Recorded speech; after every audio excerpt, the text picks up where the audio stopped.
Last video में हम physical quantities और उसकी टाइप्स की बात कर रहे थे। आज के लेक्चर में हम topic 1.3 international system of units को डिस्कस करेंगे। इंटरनेशनल सिस्टम ऑफ यूनिट्स, जैसे कि इसके नाम से ज़ाहिर हो रहा है कि ये टॉपिक मेजरिंग यूनिट्स का जो वर्ल्ड वाइड इंटरनेशनल सिस्टम है इसके बारे में है। इसके फर्स्ट पैराग्राफ को हम देखते हैं। किसी चीज़ को मेजर करने का मतलब ये नहीं होता कि हम उसको काउंट कर रहे हैं, बल्कि उसकी क्वांटिटी के बारे में बात कर रहे होते हैं। फॉर एग्ज़ाम्पल यहाँ पर दी भी हुई है, हम बाज़ार से चीनी लेने जाते हैं तो हम उस चीनी को केजी के हिसाब से उसको क्वांटिटी में लेते हैं। हम ये नहीं कहते कि चीनी के इतने नंबर दाने चाहिए, हम काउंट नहीं करते बल्कि उसको मेजर करते हैं। बुक में भी सेम ये बात बताई गई है कि there is a need of some standard quantities for measure unknown quantities.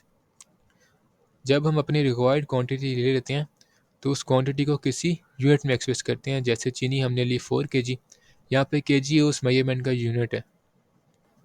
इधर यही बात बताई गई है कि जो चीनी हमने ली उस चीनी को हमने किसी न किसी स्पेसिफिक क्वांटिटी में ली होगी। वो जो स्पेसिफिक क्वांटिटी थी, यहाँ पर बुक में उसको स्टैंडर्ड क्वांटिटी कहा गया। स्टैंडर्ड क्वांटिटी क्या थी? वो स्टैंडर्ड क्वांटिटी केजी थी, किलोग्राम। उसी केजी को हम यूनिट कहते हैं। अपने नेक्स्ट पैराग्राफ की तरफ चलते हैं। इस पैराग्राफ में बताया गया है कि जैसे जैसे साइंस में एडवांसमेंट्स हुई तो पूरी दुनिया में मेजरमेंट के लिए एक ख़ास सिस्टम की ज़रूरत हुई, जिसको 1960 में पेरिस में एक कॉन्फ्रेंस हुई थी वेट एंड मेजरमेंट्स पे। इस कॉन्फ्रेंस में पूरी दुनिया के लिए एक मेजरमेंट सिस्टम इंट्रोड्यूस करवाया गया, जिसे हम सिस्टम इंटरनेशनल ऑफ यूनिट्स या शॉर्ट फॉर्म में एसआई कहते हैं। इसको यहाँ पे हाईलाइट भी कर लें। The 11th General Conference on Weight and Measurements held in Paris in 1960 adopt a worldwide system of measurements called International System of Units, which is referred as SI। इसकी फुल फॉर्म क्या है? International system of units, जिसको हम SI कहते हैं। इसी international system of units को दो कैटेगरीज में डिवाइड किया गया। एक को हम बेस यूनिट्स कहते हैं और एक को डिराइव यूनिट्स। हमने पहले बात की थी बेस क्वांटिटीज़ और डिराइव क्वांटिटीज़ की। अब हम बात कर रहे हैं बेस यूनिट्स और डिराइव यूनिट्स को। ये दोनों आपस में किस तरह लिंक करते हैं उसको हम आगे देखते हैं। बेस यूनिट्स क्या होते हैं? बेस यूनिट्स वो यूनिट्स होते हैं जो बेस क्वांटिटीज़ के साथ यूज़ किए जाते हैं।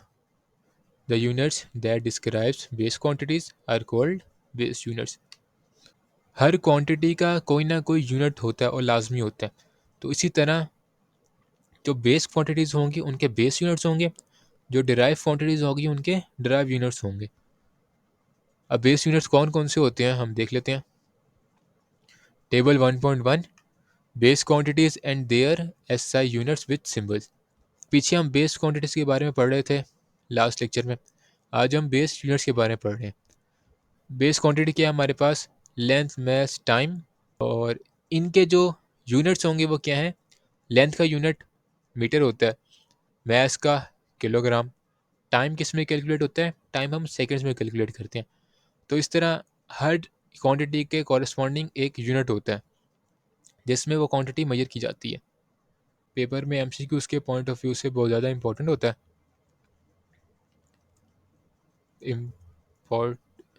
इम्पॉर्टेंट फॉर एमसीक्यूज़, ठीक है। अब बात करते हैं डिराइव यूनिट्स को। डिराइव यूनिट्स ऐसे यूनिट्स होते हैं जिनको हम डिराइव क्वांटिटीज़ को मेजर करने के लिए यूज़ करते हैं। जैसे हमने बेस क्वांटिटीज़ को मेजर करने के लिए बेस यूनिट्स का सहारा लिया, इस तरह जो डिराइव क्वांटिटीज़ हैं उनको मेजर करने के लिए हम डिराइव यूनिट्स का सहारा लेते हैं। जिससे हमने पढ़ा था कि डिराइव क्वांटिटीज़ वो क्वांटिटीज़ हैं जो बेस क्वांटिटीज़ के कॉम्बिनेशन से बनती हैं। सेम इसी तरह जो डिराइव यूनिट्स हैं वो बेस यूनिट्स के कॉम्बिनेशन से बनते हैं। यहाँ पर लिखा भी हुआ है कि derived units are defined in the term of base units and are obtained by multiplying or dividing one or more base units with each other। यहाँ पर यही बताया गया है कैसे दो या उससे ज़्यादा बेस यूनिट्स हैं वो कंबाइन होकर हमें डिराइव यूनिट्स देते हैं। इसको हम नीचे दिए गए टेबल से समझने की कोशिश करते हैं। हमने पढ़ा कि एक या ज़्यादा बेस यूनिट्स को जब हम मल्टीप्लाई या डिवाइड करते हैं आपस में तो वो हमें डिराइव यूनिट देते हैं। फॉर एग्जांपल यहाँ पे स्पीड का यूनिट दिया गया है मीटर पर सेकंड। इसको हम लिखने की कोशिश करते हैं। मीटर पर सेकेंड ऐसे लिखते हैं। लेकिन अगर इस एस को मैं ऊपर ले जाऊं तो वो क्या बनेगा, metre second raise to power -1।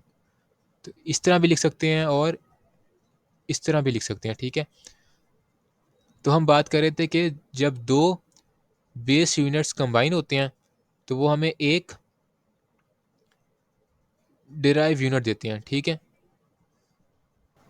Hopefully आपको यहाँ तक समझ आ गई होगी। नीचे एक छोटी सी असाइनमेंट है, उसको हम देख लेते हैं। How can you differentiate between base and derive quantities. आप किसी बेस क्वांटिटी और डिराइव क्वांटिटी के बारे में डिफ्रेंशिएट कैसे कर सकते हैं।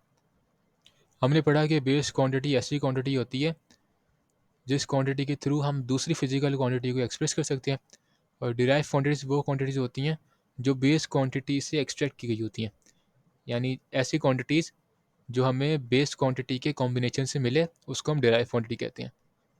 इसके बाद दिया गया कि identify the base quantity in the following. इन चारों में से बेस क्वांटिटी कौन सी है। स्पीड एक डिराइव क्वांटिटी है, एरिया भी एक डिराइव क्वांटिटी है, क्योंकि हमने एरिया मेजर किया था, area is equal to length multiply by width. Length और विड्थ दो बेस क्वांटिटी थी जिसके कॉम्बिनेशन से हमें एक डिराइव क्वांटिटी दी गई, ये भी डिराइव क्वांटिटी है। इसके बाद रह गया फोर्स, फोर्स भी डिराइव क्वांटिटी है। अब यहाँ बेस क्वांटिटी कौन सी बच गई, वो है बेस क्वांटिटी है डिस्टेंस। डिस्टेंस क्या होता है, डिस्टेंस लेंथ होती है, दो पॉइंट्स के बीच में लेंथ डिस्टेंस होती है, और लेंथ हमने पढ़ा था कि लेंथ बेस क्वांटिटी होती है। Identify the following as base and derive quantities. इनमें हमें बेस क्वांटिटी और डिराइव क्वांटिटी का बताना है। डेंसिटी क्या है, डेंसिटी एक डिराइव क्वांटिटी है, फोर्स डिराइव क्वांटिटी है, मैस बेस क्वांटिटी है, स्पीड डिराइव क्वांटिटी है, टाइम बेस क्वांटिटी है, लेंथ बेस क्वांटिटी है, टेम्परेचर बेस क्वांटिटी है, वॉल्यूम डिराइव क्वांटिटी है, ठीक है। अगर आपको यहाँ तक लेक्चर समझ आया तो चैनल को सब्सक्राइब कर दें, वीडियो को लाइक कर दें और शेयर कर दें। और अगर आपको कुछ समझ नहीं आया तो इसी वीडियो को नीचे कमेंट सेक्शन दिया है, वहाँ पे आप क्वेश्चन पूछ सकते हैं अपना। होपफुली आपके उस क्वेश्चन को नेक्स्ट लेक्चर में सॉल्व किया जाएगा।